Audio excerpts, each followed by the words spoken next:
Did you catch the press conference yesterday for UFC Yes, 205? I did. Conor owned that stage, and Jeremy Stephens tried to get a piece of that action, but Conor shut him down fast. What'd you think of that? I don't know, man. I can't follow Jeremy Stephens, dude. I'm trying to fight Conor, man. I'm a 25er. I'm trying to fight him. I need money, dog. It's no secret. It's no secret. I mean, Conor came out and said, it's red panty night when you pull my name out of the hat. And the reason that's such a powerful line, Lewis, is he's telling the truth. It is. That's the guy's name who you want to show up on the contract. Yeah, of course. You're guaranteed, what, $2 to $3 million at this point? Like, that's like almost unheard of money in this sport. It's great. And yeah, man, I'll fight Conor. Where you at? I'm the real money fight, Conor. I'm the real money fight. Do Irish firm and everything, whatever, dude. I love it, man. Hey, if they put that in Hawaii, you'll have your share of fans. If you've got people coming all the way out here to Portland to support you to fight, everybody's been wanting the UFC to go to Hawaii for a long time. And now with yourself, with Max, of course, with the young lady, the Hawaiian fighter who I know extremely well, Curran. Sorry about that, Mr. But they want Hawaii. You got BJ Penn, who I left off the list. I mean, you guys could really do some numbers in Hawaii. What's taking so long? I'm not really sure, man. I have no idea. We need to get that event going. Hopefully we could maybe get 2 belts out there, because you know how Hawaii has just it has such a rich fighting history. Like, I wouldn't want to go out there for the first fight and do like a little fight night card. I would want to do something huge, like maybe 1-2 belts go down, big names come out, and everyone fight. And maybe, some of the old legends return and whatever, but I would love for it to be like a humongous deal, Now, speaking of Max Holloway, a fellow Hawaiian fighter, have you ever trained with him? You've been in the room with Max? Yeah, I've worked with him a lot, dude. The kid is amazing. He's a tough son of a bitch right there. I think he's the best 45er in the world right now. I really believe that. Like, you ask him to break down like a striking exchange or whatever, and he's taking so many variables into account. It's crazy. He's like a computer, man. Like, he blew my mind the first time he broke down one of our exchanges. I was like, how are you? What? Like, it was crazy. Yeah. Now, do you train out of Hawaii, or you're just from Hawaii? I train out of Hawaii. I train out of Hawaii Elite MMA. Okay. And who are your teammates and coach? Who do you got out there with you? We have Russell Doan, we have Loan Tainanes, we have Martin Day, we have and my head coach is Charles Kipili'i. We recently brought on a wrestling coach, Rob Hessia, and he's been working with us a lot. I know he does other things on his own too, but he's just been helping us out here and there. We have like a bunch of guys up and coming that we're just starting to try to groom and stuff. We have this other kid, Chaz Dunhauer. He's a stud too, man. That little kid. He hasn't made his pro debut yet, but when he does, he's going to come out and smash. He's an up-and-comer. Yeah, he's going to come out and smash people. So let's go back to the press conference. The big news came out. Conor versus Eddie Alvarez. How do you see that fight? Probably Conor. He's actually bigger than Alvarez. Like, I'm going to take Conor just because I think he's huge for 45. He's pretty big for 55 too. He's actually bigger than Alvarez. So, and his entire game is when he has the range, when he's able to hit you from farther away than you can hit him. He seems pretty dominant. He's good. Yeah, I mean, it's all the speculation and rumors of, is this guy just talk or is he the real deal? He is the real deal. Conor McGregor knows how to fight. Yeah, definitely. He's a bad guy. So when you look at him versus Eddie, though, it's very interesting because Eddie is lightning fast. Eddie doesn't get tired. Eddie's got a ton of experience. I mean, Eddie's the world champion. There's no way around that. Conor, also the world champion. There's no way around that.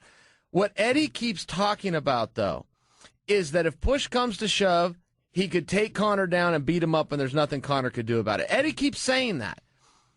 The only problem with that, tell me where I'm wrong, the only problem with that, though, is Eddie, and he is a great wrestler. He's got a whole toolbox of wrestling.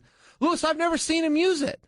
I've been with Eddie Alvarez from back in the day. You were probably in high school. There used to be an organization called Bodog. It was great. Oh, I remember that. Eddie and I had so much fun. We traveled all over. I mean, we were doing shows in Russia. We were doing shows in Costa Rica. We were doing shows in Canada. I got to know Eddie really well, though.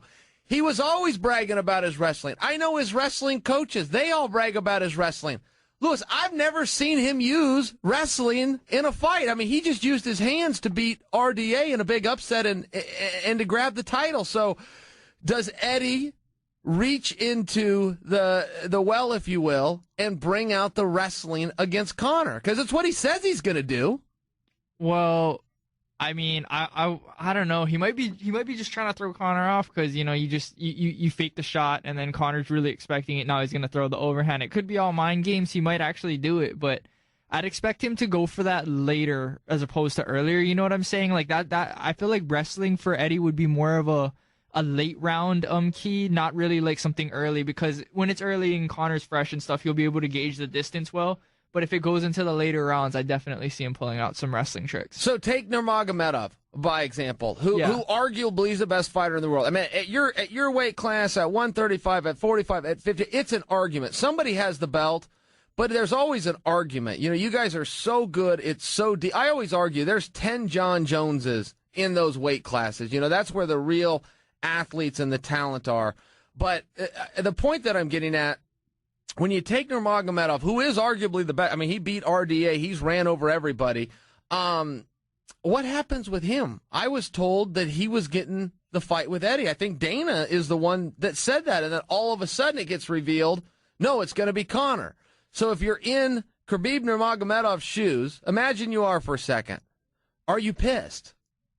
Or are you in on the gimmick and you're like, whatever, I'll fight anybody? Or are you mad and go, wait a minute, I read this on ESPN, I thought it was real, I got excited, I thought it was my red panty night, and all of a sudden it's gone. What happens? If I was him, I would stay ready and try to scoop in there like late notice or something, you know what I mean? Because you never know in this sport, it changes so fast. I mean, he has so many options. He could arguably fight Cerrone. He's got Ferguson. I know him and Ferguson have been supposed to fight for probably like a year and a half now.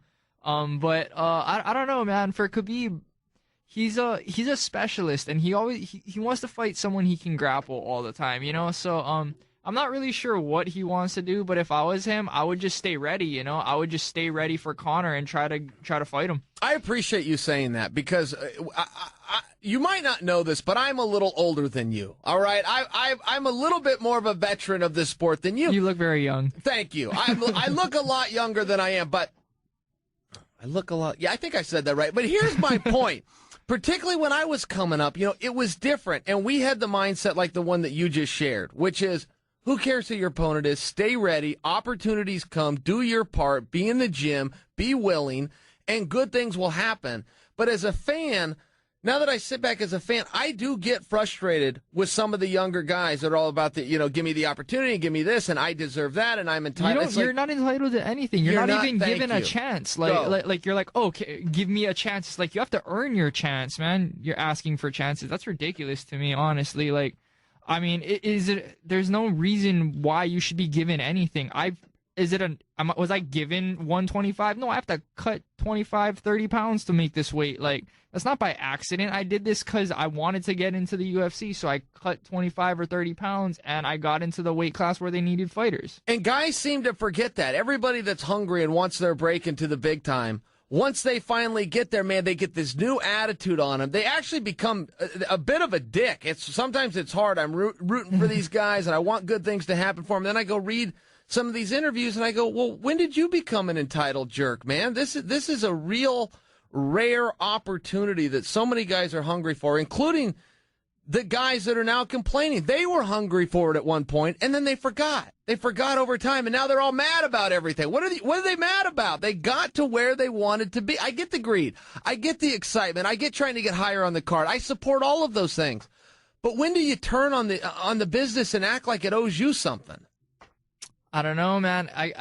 It's a new generation that we live in. Everybody's just asking for more. I mean, I can understand that everybody wants more. You know, everybody wants more money. You're not going to get money if you don't ask for it. But at a point, you do have to earn it, too. Like, we're not just, like, handing out checks here. Like, you know what I mean? Like, Dana White's not giving you a bonus for nothing. You know what I mean? Like, it's just, I don't know. I firmly, like, I was inspired by your guys' generation a lot of the go out there and earn it, go out there and get it, you know, go out there and put on that exciting fight, look for the finish. And, you know, that's what I try to, you know, model my style after. That's what I firmly believe in. Yeah, well, and you're right. Good things happen to guys that follow that theory.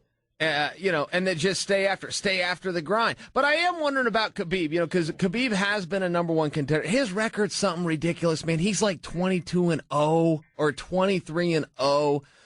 And I did feel for him a little bit when the fight was announced, but then the carpet got pulled out. Now, he's still on the card. He's fighting Michael Johnson, so to your point, he needs to stay ready. If something happens, obviously they're going to break up that Johnson-Khabib fight, and one of them is going to slide in. But I thought, ooh, that might have been a blow to Khabib to find out, hey, I've got the world title opportunity. Forget the money. Set the money aside real quick. The world title opportunity, and then all of a sudden it was gone. Yeah, I can understand that. Yeah, I would be upset too. But I mean, he has his claim to being the best in the world, and I think that I can understand him being upset, but it's the game too. He got to sell himself. He's got to, I feel like this is his shot. If he wins, he should definitely get the next shot at 155. I mean, I don't know who else has a better claim to it than him.